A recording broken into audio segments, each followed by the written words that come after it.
Relationships can either make or break you, especially the relationship to yourself, to the things that you believe in, and to your immediate family. So if you want to learn more how to create meaningful relationships, especially during times of uncertainty and stress, and why relationships matter in your career and how to make meaningful connections, then this episode is for you. Assalamu alaikum and welcome to another episode of Shared Diversity. If you are new, salam, my name is Sina. Thank you so much for tuning in. And if you have been here before, thank you so much for coming back. Today I talk with Zahra Aljabri, and she's a relationship and spiritual mindset coach. And we talked about the importance of relationships in your life and your career. We also talked about the meaning of intimacy and how to create true intimacy and make sure that your relationships are safe, especially in times of stress and the lockdown, and how you can become better in managing your relationships in the most positive way. She also shared with us her secrets into getting into coaching and starting a career in coaching. So if you're interested in that kind of content, make sure that you subscribe to this channel and you leave down in the comments what part, what section, maybe put a timestamp, what did you really find interesting about our conversation. Leave a quote, leave an idea, leave a mindset shift, anything that you found interesting about what we talked about. I really enjoyed the conversation with Zahra, so let's get into it. Alhamdulillah, thank you so much for coming on the podcast. How do I pronounce your name? Zahra. Zahra. Yes. Okay, perfect. Alhamdulillah. Okay, so for beginners, those who don't know you yet, could you introduce yourself in 30 seconds? Sure, yes. So my name is Zahra Aljabri. I'm a spiritual mindset coach for people who are looking to achieve next level success. And what I do is I focus on making the shift in how we view ourselves, how we view Allah, and how we view others to be able to really unlock the abundance and peace and support that is available and all around us, but that we tend to block. And that's what I do. Nice. So how did you get actually into what you do right now? What was the intention behind building your brand and also, building your personal brand, but also creating, practical Muslim online? What was the intention behind that? So I kind of had a windy road to get here. I started out as an attorney, and then I became an entrepreneur with a fashion company. And then I got here to coaching. And so in all of those kind of roles, I've always had the position of working with people and advising them and supporting them through the different challenges that they're going through and helping them get from A to B. And coaching has kind of just naturally been within me, and I kind of was resisting it for a while. So when I finally decided to this is what I'm feeling, is my best way to contribute to the world and to support people. And what really gets me energized and excited, wanting to come on podcasts and talk about it is spiritual coaching. So I'm just going to do it. And as I was thinking about, okay, where am I positioning myself in the market? What do I feel my value is?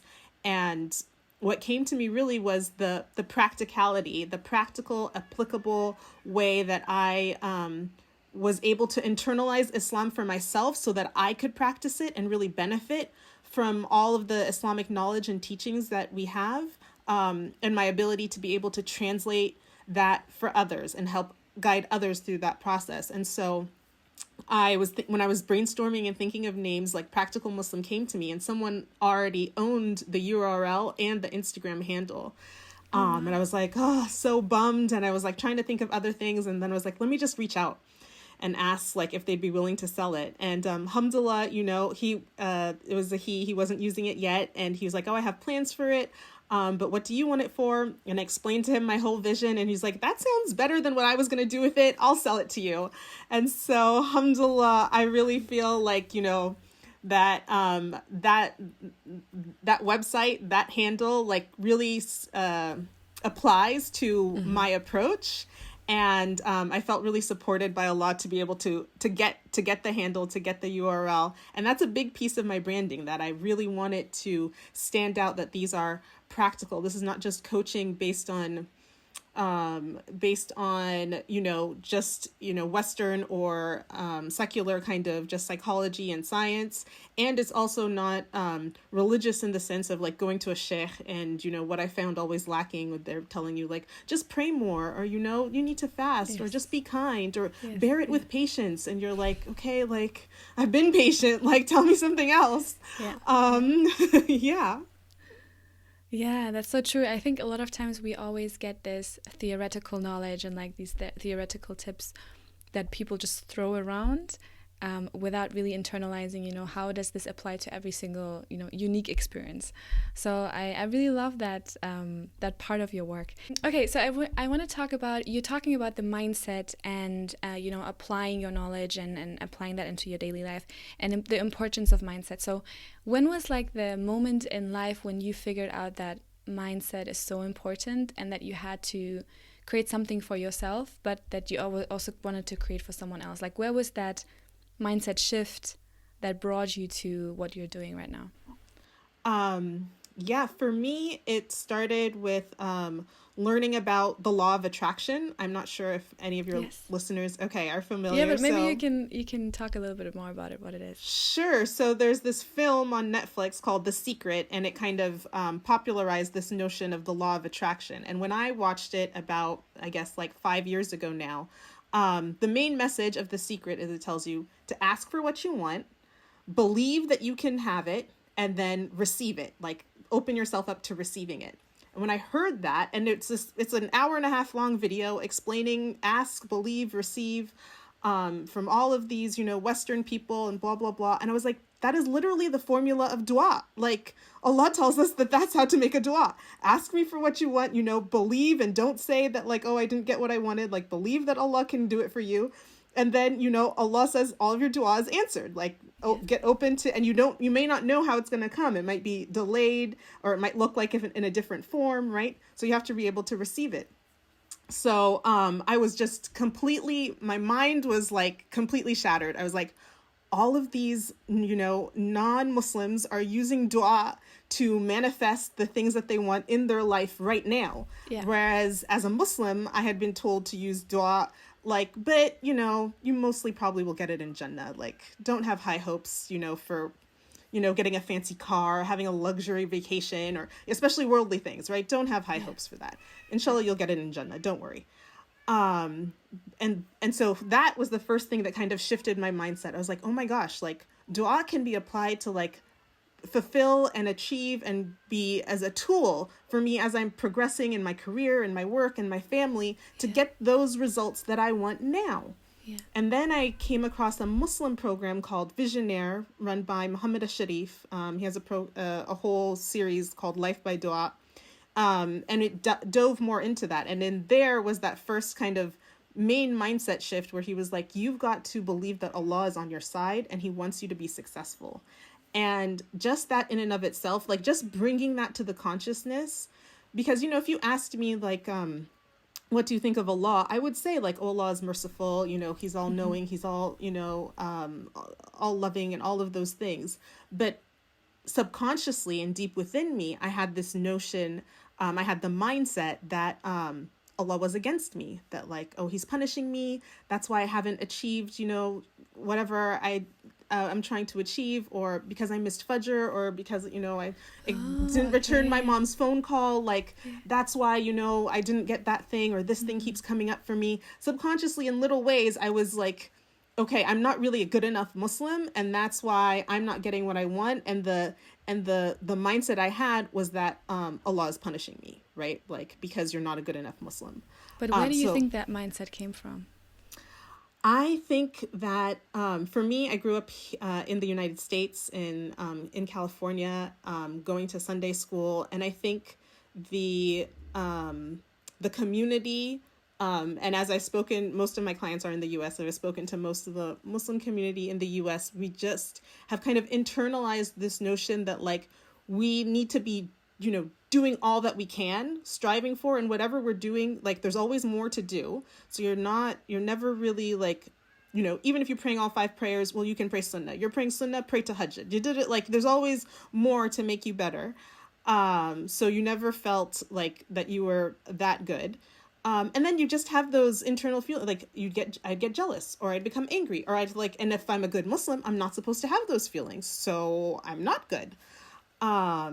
And then, just the normal things of being a human, that you're lazy, that, you get into a disagreement with your mom or your sibling, and then just feeling, but compounded upon that, feeling that you're violating the religion. And so I think that for me is how it kind of seeped in, that like, well, because I'm not good in that way, then how can I expect to have all of the blessings that Allah, is saying is available and is there for me?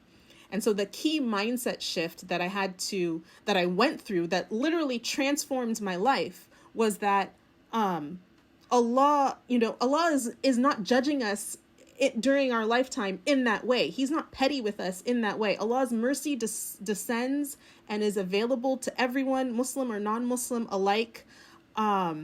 And it's all encompassing, and he knows that we're human and that we're going to make mistakes and that we're going to sin and that we're going to forget, and that like he already knows that. So he's not punishing us for being human. He's just wants us to always remember him and come back to him. That's all he wants, right? That's all he's telling us to do. Worship me, remember me, make dhikr. That's what Allah is constantly reminding us. And again, it's not even for him. It's because we need to remember, because otherwise you'll feel like I did. You'll feel like Allah's against you and you'll feel bad and I can't do this and that.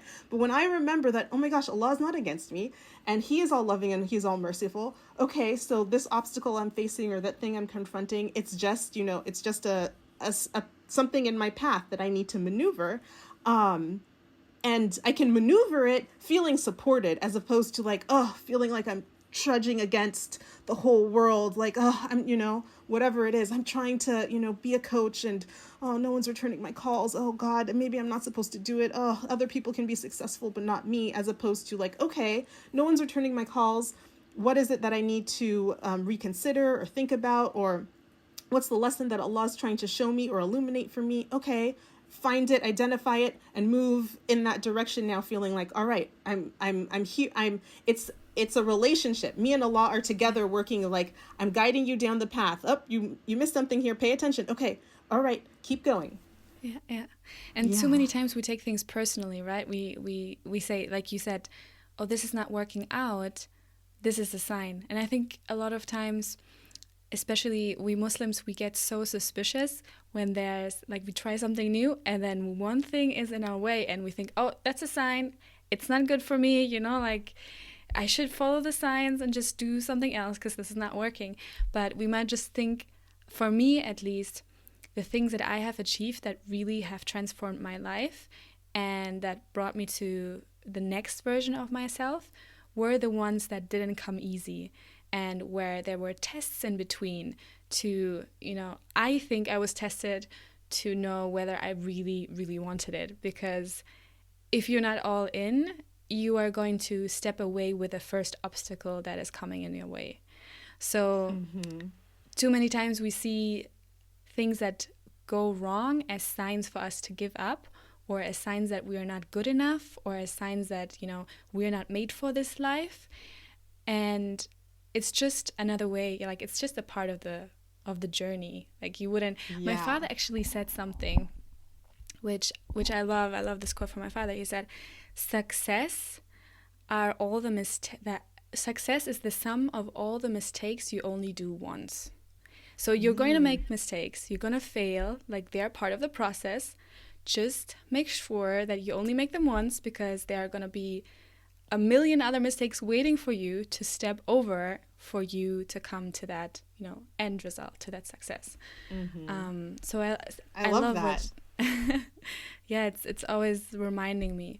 So I love that actually you brought you came from the mindset to the relationship, right? So you are also a relationship coach and you go a lot into like different types of relationships. Can you give us a little bit an overview of, what types of relationships one should look out for, and how you go about relationship coaching? Yeah, definitely.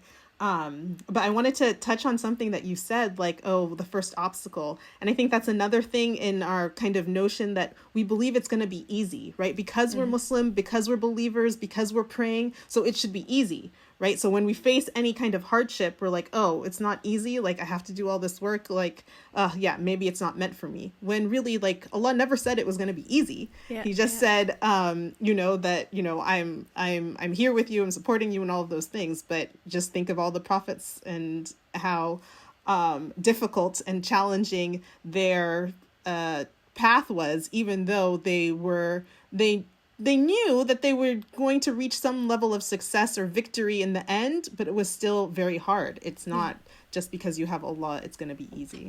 Yeah. Yeah, but And to also, answer your question, yeah, and also on that part, I'm always thinking about, if it would be easy, everyone would do it. right? And then would it be worth your time and effort? Like, would you really want it if everyone else has it too? So yeah, just go on. Yeah. I mean, that's the whole crux of kind of Islam. Islam is a very simple religion. Gain mastery over yourself, over your ego, over your nafs. Very simple, but extremely difficult to do. Extremely difficult. We're in Ramadan. As soon as you break fast, like, you're telling yourself, I'm just going to eat one plate of food. I'm going to eat one plate of food. And can you resist your nafs? Like, well, we really haven't eaten all day. I know your stomach shrunk and you're already kind of full, but look at that other dessert and that over there. Let's just eat them anyways because we have to fast again. Let's just eat them. Like, to control our nafs, like, we're not hungry, right? Your stomach shrunk during Ramadan. Like, you can only eat a few things, but you just keep eating and that's your nafs. So Islam is just that simple message: gain mastery over yourself and remember Allah. And it's so hard. It's so difficult. And so it's important for us to realize that it will be difficult. And that's the same thing that applies in relationships, right? So if you think about romantic relationships as the first thing that usually comes to mind, but especially in our society, in our culture, it's like, oh, well, if we love each other, like, it's going to be easy. So that same type of philosophy seeps in that, okay, we have good chemistry and we love each other. And then, oh, we got into a disagreement, or, oh, we have to actually compromise and work out like that, he wants to live in the suburbs and I want to live in the city. Like, this is like, it's supposed to be easy. We love each other. It should just be easy. Like, you should just want to live where I want to live. What's going on? And to realize that, no, just love is not enough. You have to do the hard work. You have to engage in those conversations. You have to be honest. You have to be open. So the relationship piece, why I love to start there, is because with that mindset shift, that me understanding and knowing that Allah is on my side, that changed the relationship that I had with Allah. And then the next relationship to look at is the relationship with yourself, because the person that you spend the most time with and the most time talking to is yourself. You're in your head, constant chatter going on about, what did I do? I should have done that. Oh my gosh, blah, blah, blah. Constant chatter. We're talking to ourselves. So we have to build this relationship with ourselves, right? We're looking outside for any other of our other relationships. Our parents, our romantic, our friends, we want them to be nice to us. We want them to respect us. We want them to say thank you when we do something for them. We want them to appreciate all of our efforts. We want all of these things from other relationships. But then with ourselves, we are not thankful to ourselves. We're not kind to ourselves. We're not respectful to ourselves. We're like berating ourselves. Oh my God, you're so dumb. How did you forget this? Zahra, you're supposed to whatever, like whatever it is, we're just beating up ourselves. We made a mistake 5-10 years ago. We'll still, when we remember it, can't forgive ourselves. Like, how could you have done that? How could you have done that? You can't forgive yourself. And so our own relationship with ourselves is the next critical piece to be our own best friend and best lover, and change the self-talk that is supportive. Like, it's okay, Zahra, you just made a mistake. Like, keep moving forward. All right. I'm going to forgive myself for that thing. Allah tells us, like, when you ask me for forgiveness, I will forgive you, right? Sincerely ask for forgiveness, I'll forgive you. So Allah's forgiven us for these things that we've asked him for, but then we still haven't forgiven ourselves. So we don't even get the benefit of, like, Allah's like erased it from our books. Alhamdulillah, it's gone. But we don't get the benefit of experiencing that because we're still holding on to it. So it's so almost many times pointless. That you are talking to yourself in a way that you would never talk to anyone else. And I've heard this one thought that just changed everything. Every time I'm talking to myself, I'm thinking about that. Would you be with a person, or would you have a friend that speaks to you like you speak to yourself? Or would you already have moved on? And you probably would have moved on. And if not, you probably should. Like, it's just so much toxic. Like, the toxic relationships that we always speak about, most of them, I feel, come from ourselves. Like, on the way we speak with ourselves. And like you say, we never, like, I feel, I always have this self-talk of, maybe these things are over, but you haven't, you have done this wrong and this, and you could have done this better, and you just keep going on and going The on what down ifs. the rabbit hole. Yeah. Mini break, please don't forget to subscribe. Hit the subscribe button to get the newest and freshest content. Yeah. I mean, it's something we all struggle with, right? It's a combination of our nafs, our ego. Our ego is very insecure and afraid and worried, and so it thinks it has to keep track of all of these things. It thinks, like, for you to be better, it has to remind you of how you've been bad, Yes. Yeah. right? It But compares. it compares. But just like, if you were, helping a younger child, like, with their math homework, and they came to you and like, this math homework is so hard, you wouldn't sit there but like, oh my God, how come you can't figure this out? You're so dumb. Like, didn't the teacher teach you this? You weren't listening in class. Da, da, da. Like, that child's not going to do the math homework. They're like, okay, fine. Like, or they'll run away crying, like, leave me alone. Like, okay, I'll figure it out. That if a child came to you, you'd be like, okay, let's see what it is. All right, it's similar to last week, and you were able to do that problem, and this week is just a different variation. You're doing really good. Da, da, da. And you would coach them and help them and be kind to them, and they would feel empowered and confident, like, okay, yeah, I did do it. Great, thank you. I'll go and do the rest. Yeah. And that same way that we would know how to talk to a child, we have to talk to that way to ourselves, that we think that, like, okay, I'm always running late. So Zahra, don't run late. You remember you were late last time. Don't be late this time. That's going to make me be like, yes, I'm going to be late. It just makes me like, oh God, it's true. I'm always late. I'll never be able to change. Like, what's the point? And I'll slip. You become that person. Exactly. So it's a mistake in our thinking, right? It's wrong thinking that we have to consciously shift out of, because even just as a whole community, society, we all lean towards this negative thinking. So you have to do the hard work of catching yourself, becoming aware, then catching yourself, and then telling yourself something different.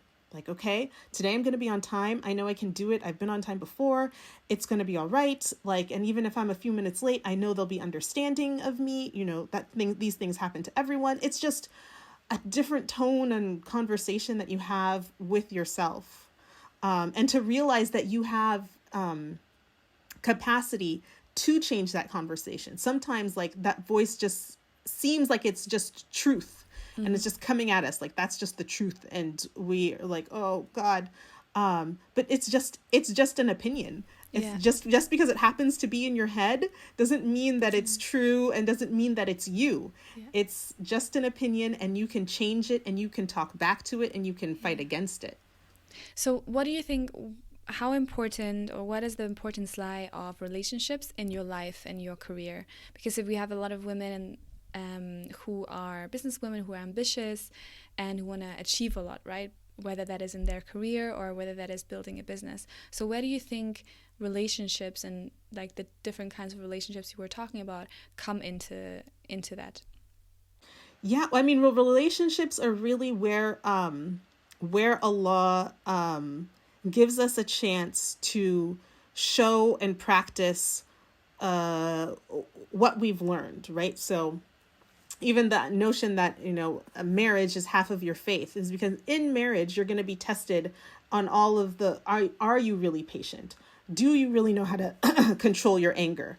Are you actually compassionate and empathetic?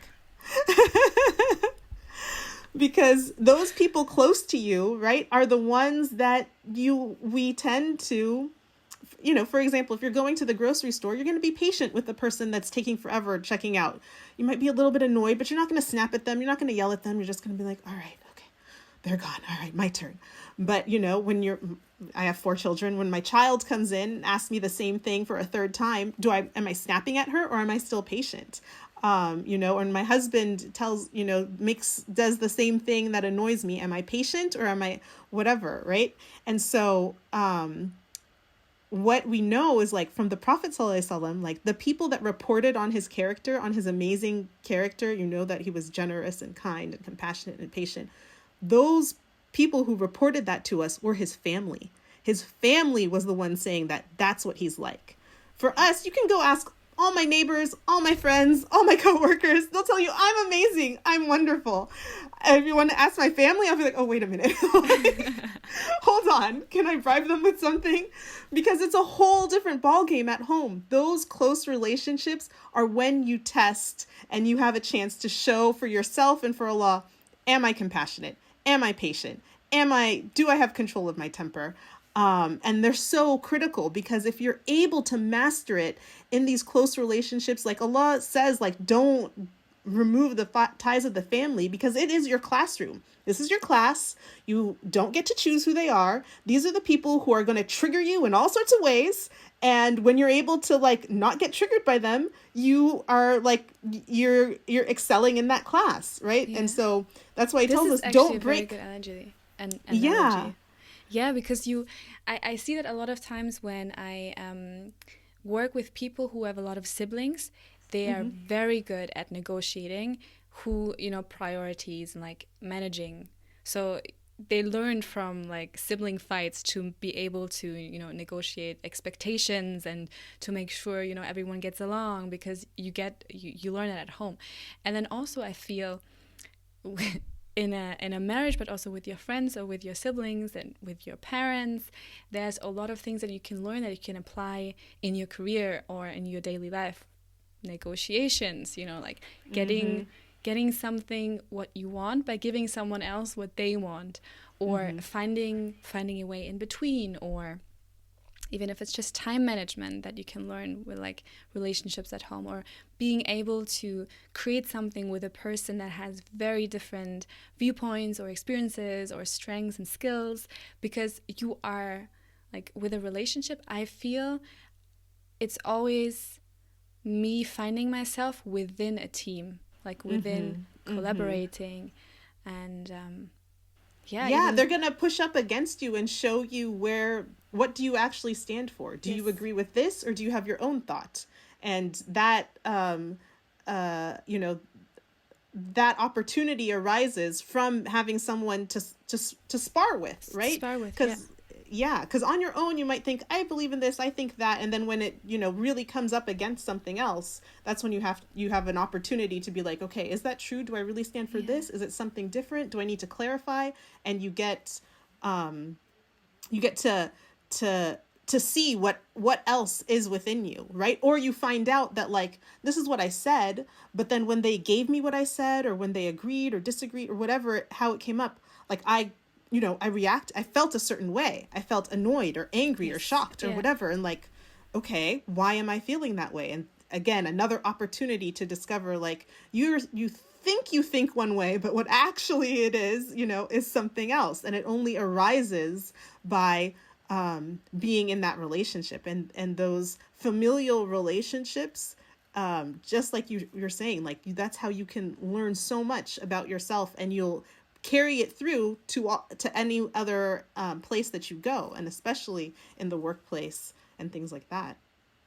I think another point of relationships and how they matter is that you said actually you could ask your neighbor or your colleagues and they would say something about you, but when they ask your family, right, you will be anxious because they will actually stand up for representing who you really are. So a lot of times what we talk about here on this channel is personal branding and representing yourself to the world and being known for the person you are, right? And your family knows, I feel, more than anyone who you are and what you represent to the world, right?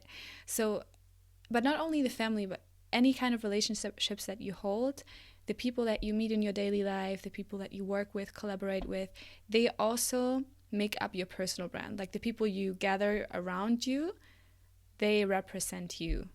What do they say? You're only as good as the company you keep. But I also feel on the flip side, the company you keep makes you feel about yourself a certain way. Like when you have people who are sloppy around you, or they are not, they might be, they might not embody the values that you want to embody. That will reflect on you, and that will reflect on the way that you see yourself as well. So actually, how I a lot of times changed my environment or changed myself was by changing the closest people around me, and be able to understand, is this really the person that I want closest to me, or who around me knows me the best, and why is that the case?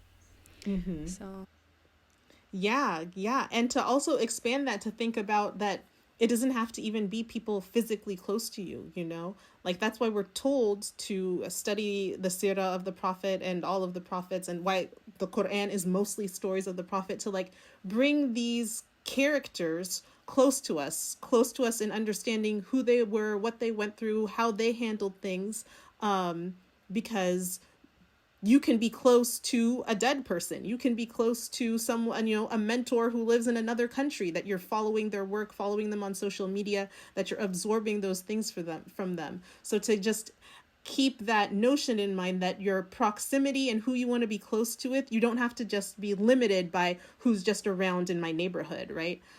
That you can say, like, I want to be, associated and known for, one of my, mentors, that she doesn't know that she's mentoring me, is Sarah Blakely, the founder of Spanx. And I just love her personality, her approach. She's very spiritual.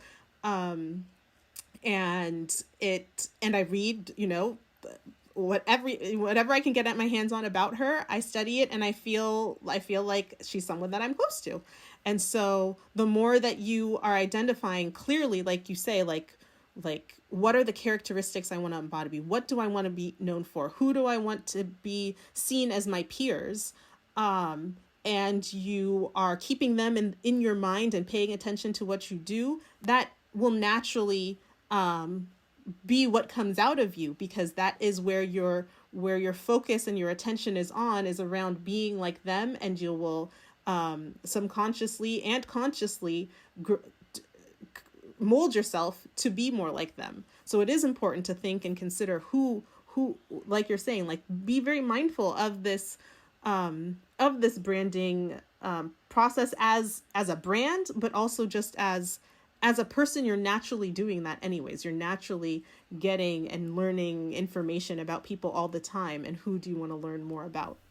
yeah, and it's the fallacy to think that you need to know your mentors. Like you say, she doesn't even know that she's my mentor. This happens a lot of times, Get the books of the people. They don't need to know you, consume their content, study their life, watch all the documentaries about their biography, or follow them online. It doesn't really matter whether they know you, or whether you can meet them in person, or will ever meet them, or whether they are already gone.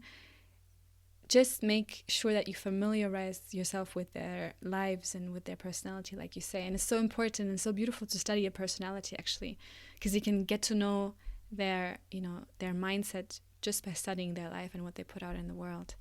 I think it's true. And you are developing a relationship. You are.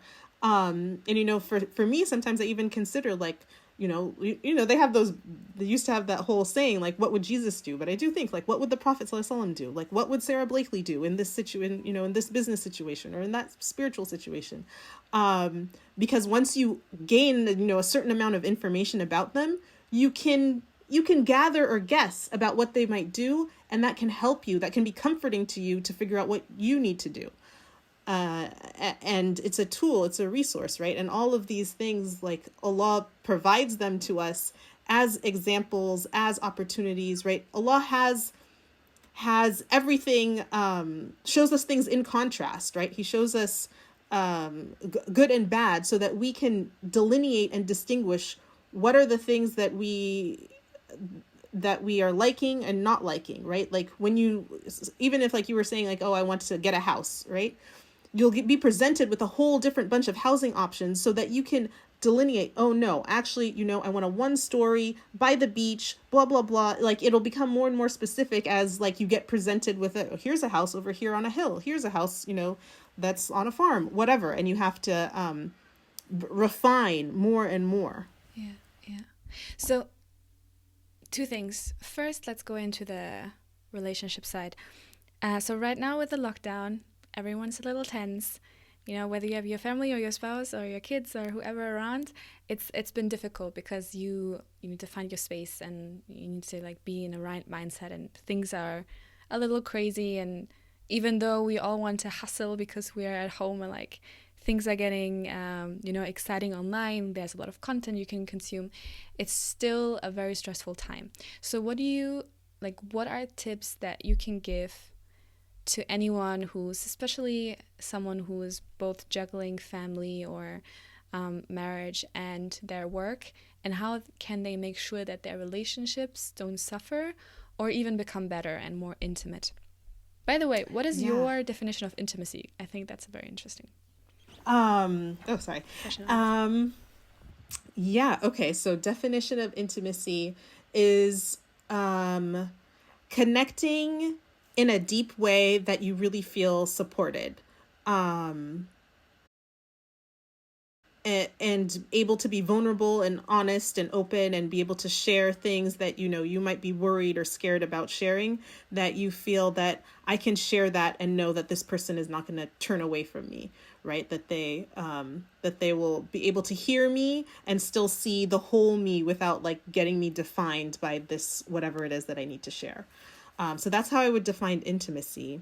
And then I would say that as we're in this situation of lockdown, and our whole lives just been kind of shifted into a different mode of living, the number one thing I could say is boundaries, is to re-examine your boundaries, because they have just gotten messed up, right? So like if you were working outside of the home and now you're working in the home, you have to figure that out. So boundaries in all sorts of areas, right? Boundaries around work.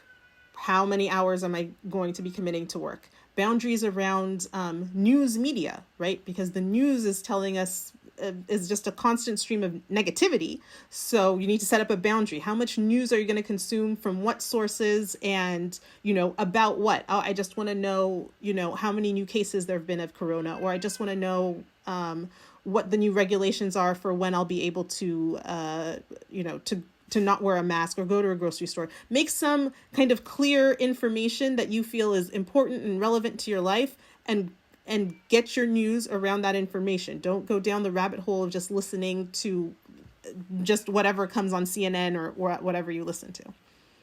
So also news the timing boundaries. Of that, right? When do you consume it? Is it when the first thing that you see in the morning? Yes. Establishing new routines, right? In addition to the boundaries is a new routine. But social media boundaries, like you said, everyone is online, and that's how you connect now. Zoom online, and then social media networks, and everyone doing lives and this and that. Set your boundaries. What is it that I'm going to connect, for this much amount of time with these different people? Again, with boundaries with your kids. For me, I was working from home before, but things are different now that my kids don't have other outside activities to go to. And so what are those boundaries look like? And so in all of this, you first have to have that conversation with yourself of, what do I need? What am I going to need to feel confident and feel supported in this time? And a boundary around your own personal self-care, right? Your own personal self-care routine probably has shifted. If you were working out at a gym, right, you can't do that anymore. So what is it? I'm going to go for runs. I'm going to, do at-home workouts. I'm going to ride my bike. Decide what each of these things are, and then make a schedule or a routine around them. And then enroll the relationships in your life that are going to depend on that. So if you have a spouse or your children, or if you're with your parents, I'm living with my parents right now, enroll them, being like, this is what I'm going to be doing from now on. From now on, I'm going to be taking a walk at 5 with my friends. We're 6 feet apart, and in the morning I do such and such, and whatever. So you guys can negotiate it and know that these are the new boundaries. And because if you don't state them explicitly, right, either old notions of how things used to be are going to try and prevail, or other people's boundaries, what other people want from you is going to encroach on you, right? Because you are the one who has to hold the line on a boundary. And especially for women, right, we tend to kind of concede and, okay, they need more from me, they need this from me, I'll say yes, I can do it, okay. And then we always are thinking that like someone's going to give us permission, right? Like my husband's going to be like, okay, why don't you go for a walk and take 2 hours off for yourself? Like, no, that's not going to happen. I have to be like, I'm taking 2 hours. I need 2 hours. I'm done with the kids. Like, it's your turn. So you have to set it. You can't wait for someone to give you permission. Like your boss is going to say, yes, that's enough. Go home now. Stop working. Like you have to say, I know I'm working from home. I know I'm available all the time on my phone, but after 6, I'm not responding, or after 5 or whatever, before 9, I'm not responding. You have to set it. And then you have to enforce it. And the first couple of times you'll be like, remember I said I'm not going to do that, or this is what I am doing, whatever. It might be awkward and uncomfortable, but that's the part of you that has to, you have to activate. You have to activate that you're worth it and you're deserving of it. And there's nothing wrong with setting your boundaries. Again, this is prophetic. You know, the Prophet Muhammad ﷺ was the most compassionate, generous person there was, and people would come to him for advice, want to sit with him, want to be with him. Everyone wanted to be with him. He was an amazing person. And there's a story in the Quran of like people who came over and then like they didn't leave, and Allah had to reveal a verse like, the prophet might be shy to tell you to leave, but I am not shy. Like after a certain amount of time, like that's it, get out of his house. Like, you know, go home. He's got to sleep. He's got to be with his wife, his children. Like you got to go. And so, even, you know, we can never accuse the prophet of not serving community or being about people. He was, of course, doing that, but he still had to have a boundary. And when he was struggling to set it, Allah set it for him. So setting your boundary is an Islamic, you know, right practice, that when you say, I need this time for myself to do exercise, to meditate, to pray, whatever it is, you are supported in that. You are supported by God in doing what you need to do to maintain sanity and order and peace in your own personal mind and space. And especially for women, we tend to have this self-sacrificing notion that we're just supposed to give in and give up our whole life for everyone else. And that's not the case.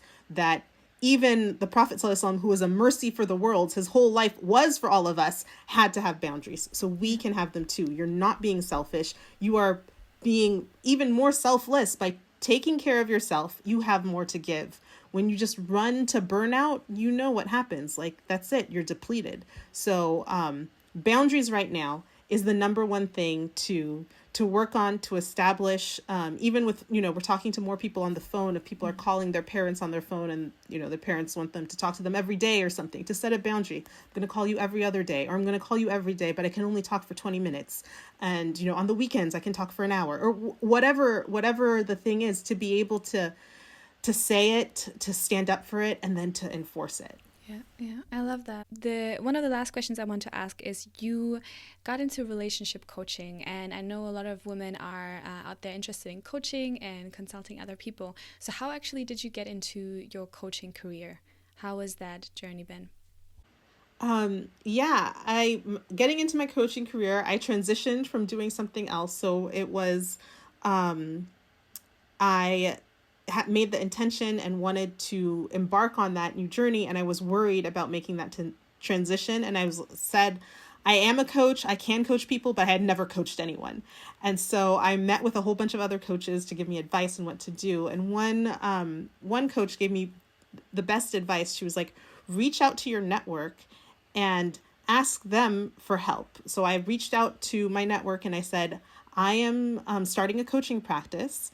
And in order to start, I need to be coaching people. So if anyone will sign up for a free coaching session, it will really be to help me establish my practice, and presenting it in that way as that they were helping me, as opposed to like, hey, I'm a coach, I can help you. Do you need help with something, or what's wrong in your life? And I can tell you and fix you. It was not that. It was like, I'm trying to do this, but I can't do it unless, you know, someone comes talk to me. Would you help me and, you know, and have this conversation, have a coaching session with me. Yeah. And I got 60 people to sign up. Wow. She had told me to try and get 15. And like the response was like so many. So alhamdulillah. So that's how I started. So And you're yeah, and doing then one-on-one, or do you have also online programs? I do both. I do one-on-one coaching, only for select clients. I focus my one-on-one on really on high achieving individuals who are really looking to bust through that next level of success. And then I do a course, a relationship course. And I'm working on perhaps another type of program that I haven't launched yet for anyone who's interested in. They can sign up for this course. Those courses have live components where I'm talking, meeting with them live, and other pre-recorded components.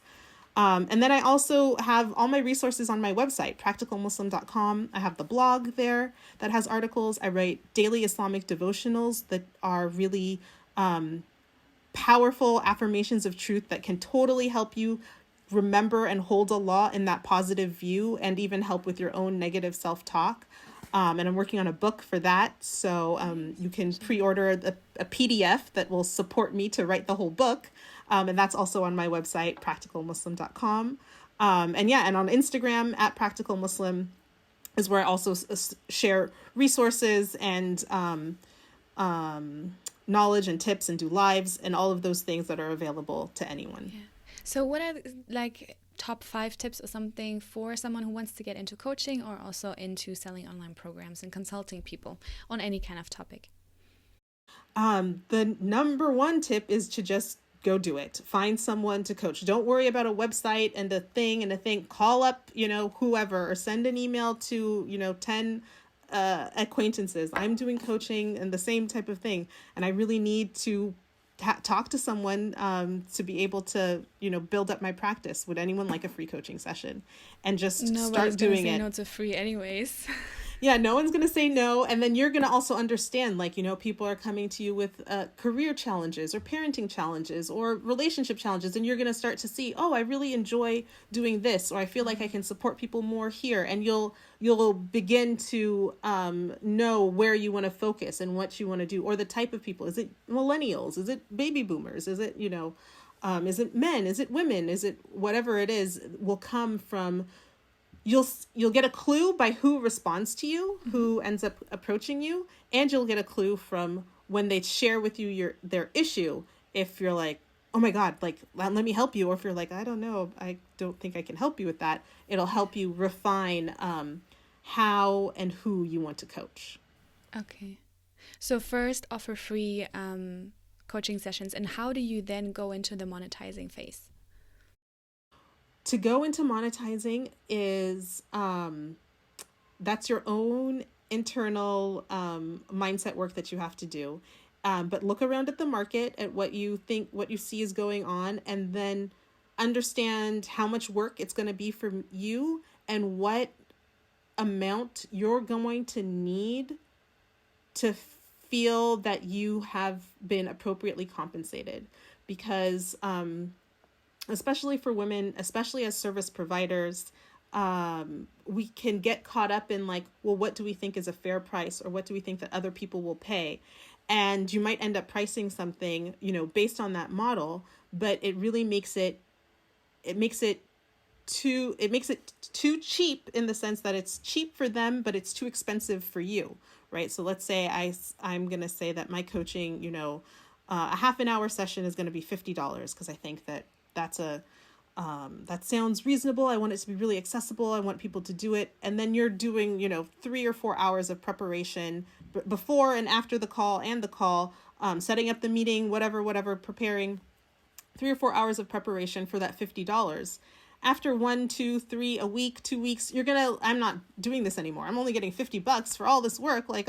But that's not anything to do with your service or your customers. It's just you priced it wrong. You have to consider, well, for all of this work and what value I provide, I think that, I'm going to do a package of, 1 month of coaching, meeting once a week for $600. And you're like, oh my God, that sounds so expensive. Who's going to pay for that? But if you know that the work that you're putting into it, getting that $600 is going to make you excited and energized and be able to do the work, then that's where you need to price it. Because pricing it lower just because you think that that's what only people will pay, you will end up stopping doing it because it will not be enough. It will not be enough to support your effort, and you will feel that it is not an even value exchange. I'm giving all of this value and I'm only getting this small amount back. So pricing, you really have to let go of of trying to preconceive what other people are thinking and really base it on yourself. You can even do like, I want my annual salary to be, whatever. I want my annual salary to be this, and divide it and see that's is how much I have to make a month. So how many, and just go by there to make the price, because it has to reflect and meet your needs for you to engage in the work. Yeah. I love what Marie Folio always says. She says, I am expensive but worth it.com. Yes, So, exactly. because if you And I know, underprice yourself, and my coaching is a significant investment, and I'm aware of that, and I also know that like I can't help everyone. It's only for those who are really ready, and it's like we were talking, it's hard work. It's hard work for you to go inward and deal with all of these things that come up. So they have to be ready to make that investment, to do the hard work, to make the investment of their time, investment of their energy, and then yes, the investment of their finances, because it's also hard work for me. And so, yes, I am expensive, but it'll be worth it and that you also have to know you're not serving everyone. You're just serving, you only need to serve a few people.